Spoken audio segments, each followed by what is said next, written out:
my fellow Americans. Folks, the people of this nation have spoken. They've delivered us a clear victory, a convincing victory, a victory for we the people. We've won with the most votes ever cast on a presidential ticket in the history of the nation. 74 million.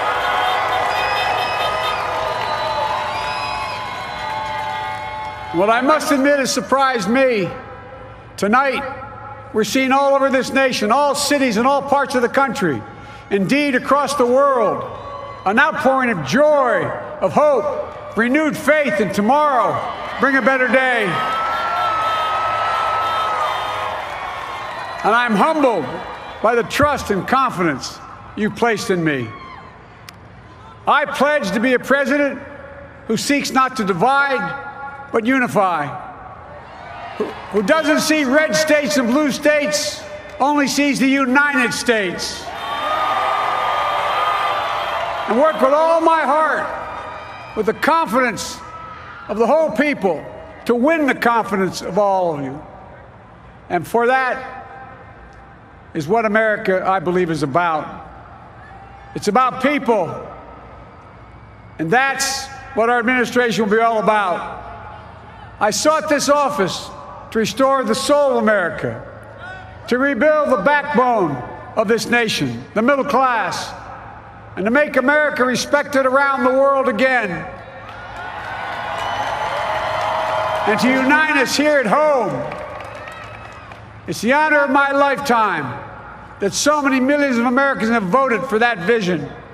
And now, the work of making that vision is real. It's a task, the task of our time. Folks, as I said many times before, I'm Jill's husband.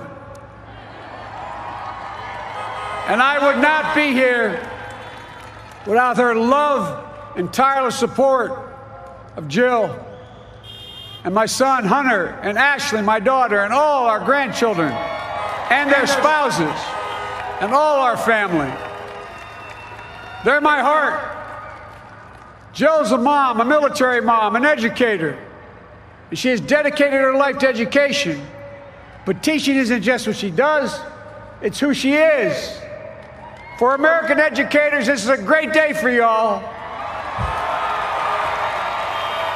You're going to have one of your own in the White House. And Jill's going to make a great First Lady. I'm so proud of her.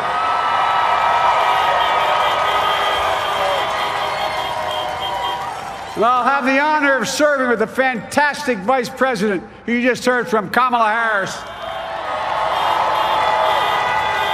who makes history as the first woman, first black woman, the first woman from South Asian descent, the first daughter of an immigrant ever elected in this country.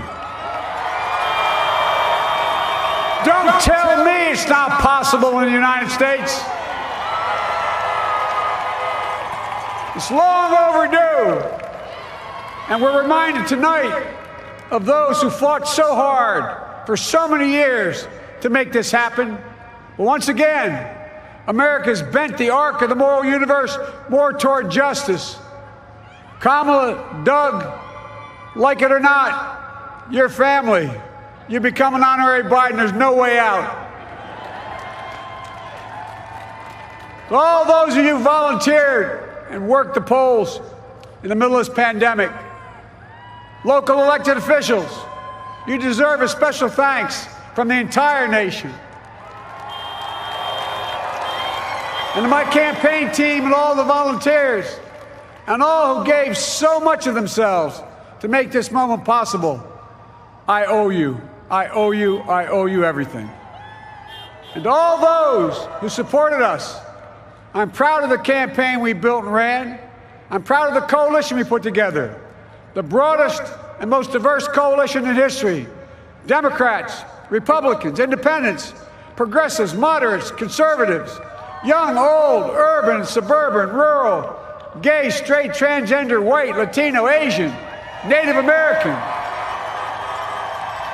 I mean it, especially those moments and especially for those moments when this campaign was at its lowest ebb, the African-American community stood up again for me. You've always had my back, and I'll have yours. I said at the outset, I wanted to represent this campaign to represent and look like America. We've done that. Now that's what I want the administration to look like and act like. For all those of you who voted for President Trump, I understand the disappointment tonight. I've lost a couple times myself, but now let's give each other a chance.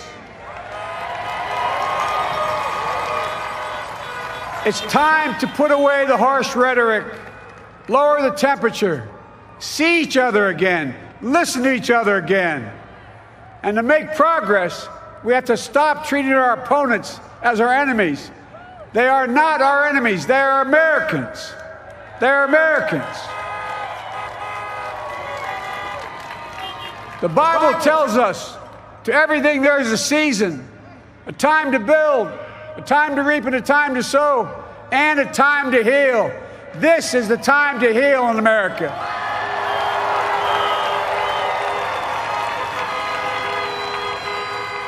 Now this campaign is over. What is the will of the people? What is our mandate? I believe it's this.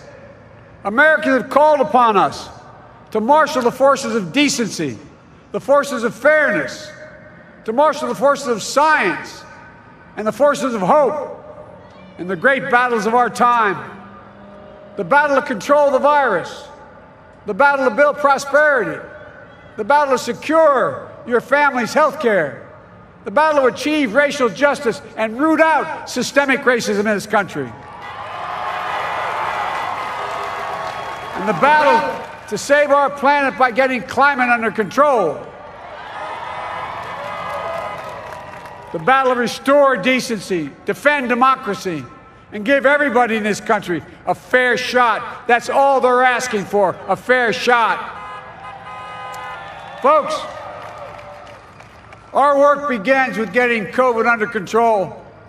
We cannot repair the economy, restore our vitality, or relish life's most precious moments, hugging our grandchildren, our children, our birthdays, weddings, graduations, all the moments that matter most to us until we get it under control. On Monday, I will name a group of leading scientists and experts as transition advisors to help take the Biden-Harris COVID plan and convert it into an action blueprint that will start on January the 20th, 2021. That plan will be built on bedrock science. It will be constructed out of compassion, empathy, and concern.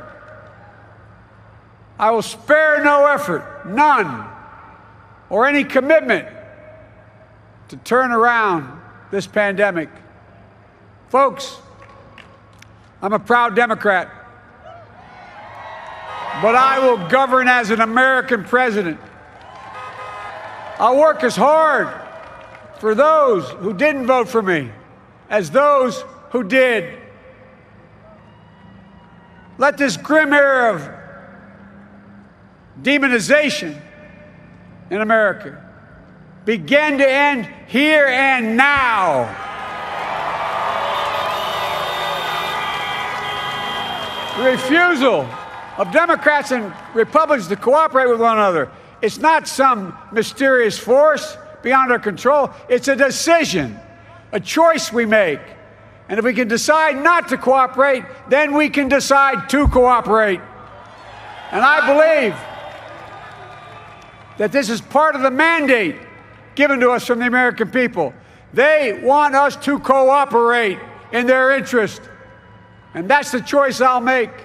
And I'll call on Congress, Democrats and Republicans alike, to make that choice with me. The American story is about slow yet steadily widening the opportunities in America. And make no mistake, too many dreams have been deferred for too long. We must make the promises of the country real for everybody, no matter their race, their ethnicity, their faith, their identity, or their disability. Folks, America has always been shaped by inflection points, by moments in time where we've made hard decisions about who we are and what we want to be. Lincoln in 1860, coming to save the Union. FDR in 1932, promising a beleaguered country a new deal. JFK in 1960, pledging a new frontier.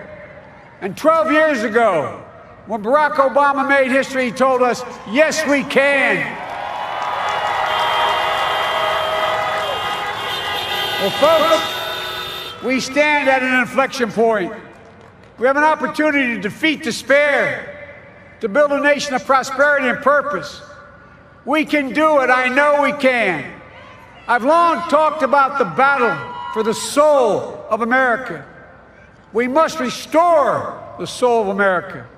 Our nation is shaped by the constant battle between our better angels and our darkest impulses.